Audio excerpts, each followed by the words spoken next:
اللہ کہتا ہے اتقوا اللہ اتقوا اللہ اتقوا اللہ، لیکن تقوی کا مطلب کیا ہے؟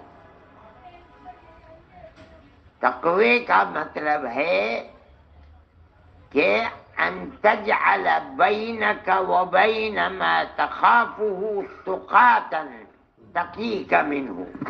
تقوی کہا جاتا ہے تجھے جس چیز سے ڈر لگ رہا ہے، شیر سے، سانپ سے، کسی بھی چیز سے، تو اپنے اور اس کے درمیان میں ایسی دیوار کھڑی کر دے کہ اس کی تکلیف، اس کا حملہ تجھے نہ پہنچ سکے۔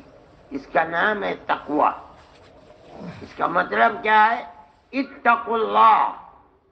ہر آیت کے اندر یہی آ رہا ہے۔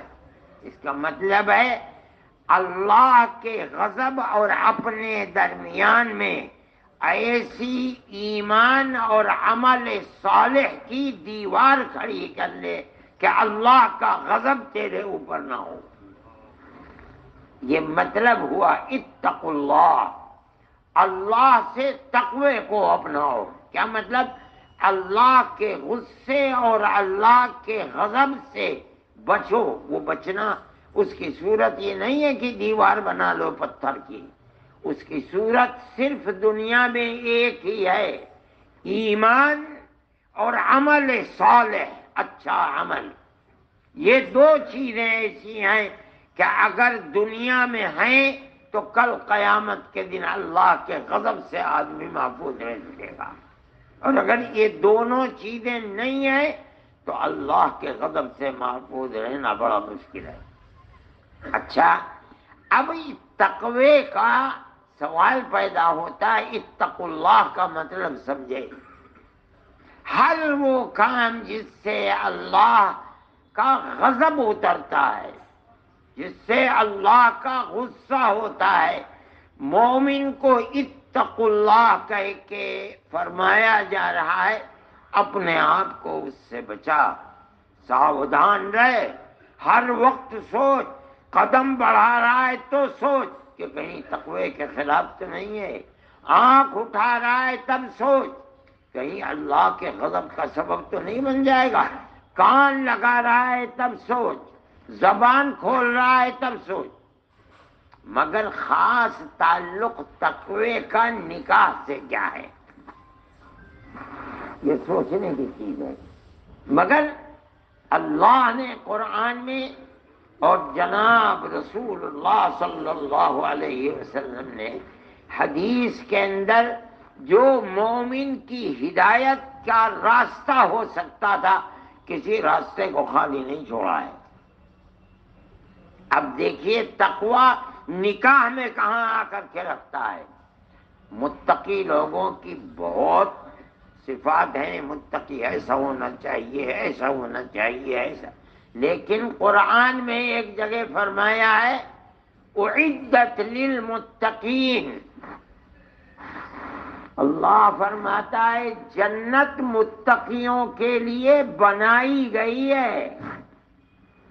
جو دنیا میں تقوی کی زندگی گزاریں گے، ہم نے آخرت کے اندر جنت انہی لوگوں کے لیے بنائی ہے۔ پھر فرماتے ہیں وہ متقی ہیں کون؟ آخر نبی کریم علیہ الصلوۃ والسلام سب نبیوں کا سردار ہے، نکاح کی مجلس میں تقوی کی بات کر کیوں رہا ہے؟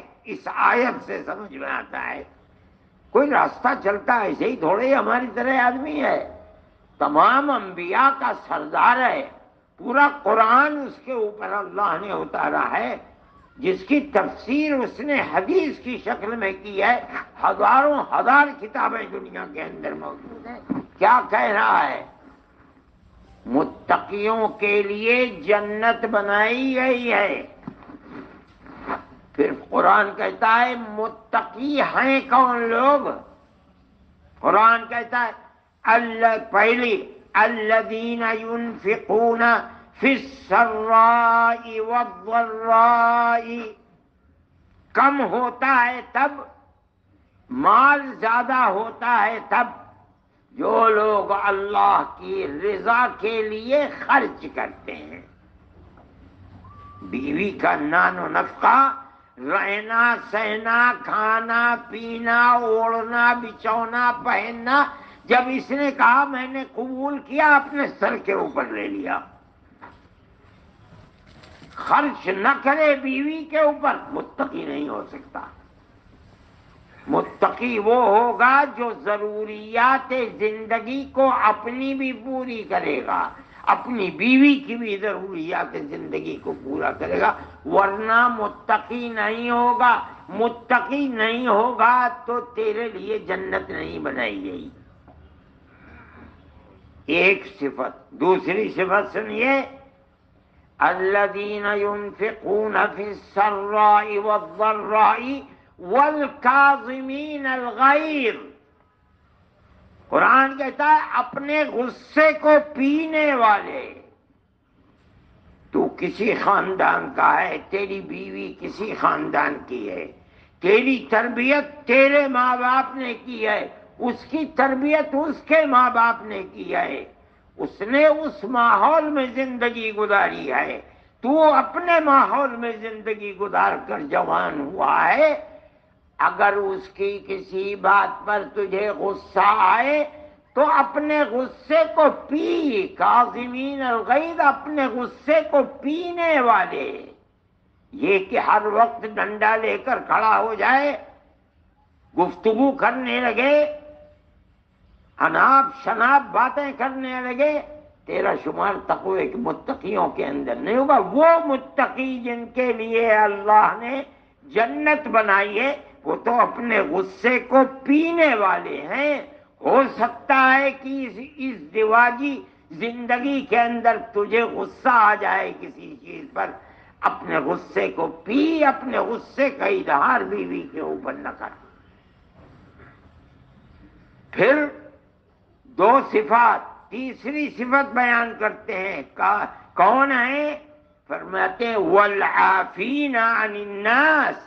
اگر بیوی سے کوئی غلطی ہو جائے، عفو درگزر کر، اس لیے کہ متقی اسی کو کہتے ہیں جو عفو درگزر کا معاملہ کرتا ہے دوسروں کے ساتھ۔ قرآن کی اس تفسیر کے بعد یہ چیز سمجھ میں آتی ہے کہ جناب رسول اللہ صلی اللہ علیہ وسلم اس ازدواجی زندگی میں جو دو الگ الگ خاندانوں کے لوگ ہیں، جو رشتہ سال 2 سال مہینے 2 مہینے کے لیے نہیں، ہو سکتا ہے 50 سال چلے، 60 سال چلے، 70 سال چلے، اگر تیری زندگی تقوی کی اس تفسیر جو 3 چیزیں بنائی اس کے مطابق ہے تو تیرے لیے تیرے گھر کی زندگی جنت رہے گی۔ اور اگر یہ زندگی تو نے نہیں اپنائی تقوی کی تو تیرا گھر تو تیرے لیے جہنم بن جائے گا۔ تیری اولاد کبھی صحیح تربیت میں نہیں رہ سکتی۔ صحیح تربیت میں جب رہے گی جب تیرا معاملہ تقوی کی اس تعلیم کے سلسلے میں صحیح ہوگا، اولاد کی تربیت صحیح ہوگی، تیرا گھر تیرے لیے جنت بن کر کے رہے گا۔ میرے بھائی یہ ایک چیز ہے، قرآن اللہ کا نبی جو بات فرماتا ہے وہ ایسی بات نہیں ہے کہ زبان سے نکلی چلی گئی۔ آپ اپنی پوری زندگی میں نکاح پڑھاتے ہیں تو شوہر کے سامنے تقوی کی بات کرتے ہیں۔ انہی آیتوں کا کیوں آپ نے انتخاب فرمایا ہے؟ ان آیتوں کو نکاح سے تعلق کیا ہے؟ نکاح کی پوری زندگی متقیوں کی صفت کے اندر آ کر جم گئی ہے۔ اس زندگی کے ساتھ اگر تقوی کو جوڑ کر کے آدمی یعنی شوہر کا عمل ہوگا اپنی بیوی کے ساتھ تو 2 خاندانوں کی زندگی بہتر زندگی ہوگی، ورنہ بے چینی کے سوا کوئی دوسری چیز نہیں ہوگی۔ اور بچے اور بچیاں جو سبق لیں گی گھر سے، جب دوسرے گھر جائیں گی تو وہی زندگی گزرے گی ان کی۔ اور یہ ایک ایسا نقصان ہوگا جو صرف شوہر اور بیوی تک ہی محدود نہیں ہے، بلکہ بچے جہاں جائیں گے، جن گھروں میں بچیاں جائیں گی، ان کی صحیح تربیت نہ ہونے کی وجہ سے ان کی زندگی بھی صحیح نہیں رہے گی۔ یہ اللہ کے نبی کا ارشاد اور عمل ہے، اس عمل کو ہر آدمی کو اپنانا چاہیے۔ اپنی زندگی، گھریلو زندگی، بخل نہیں ہونا چاہیے۔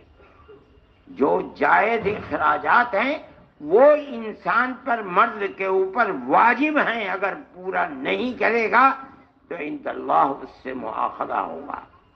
قرض میں غیظ، غصے کو پینا، معاملات میں رات اور دن عفو و درگزر کرنا، یہ اس ازدواجی زندگی کے اندر شوہر کے ساتھ بہت زیادہ وابستہ اور جڑی ہوئی چیز ہے۔ شوہر کو اپنی زندگی اسی طرح گزارنی چاہیے۔ اس سے پتہ چلتا ہے کہ آپ جو ان آیات کا انتخاب فرما رہے ہیں اس کا مقصد کیا ہے، آپ کیا سبق دینا چاہتے ہیں شوہر کو۔ وہ سبق یہ ہے جو قرآن کے اندر متقین کی تفسیر کے اندر آیا ہے۔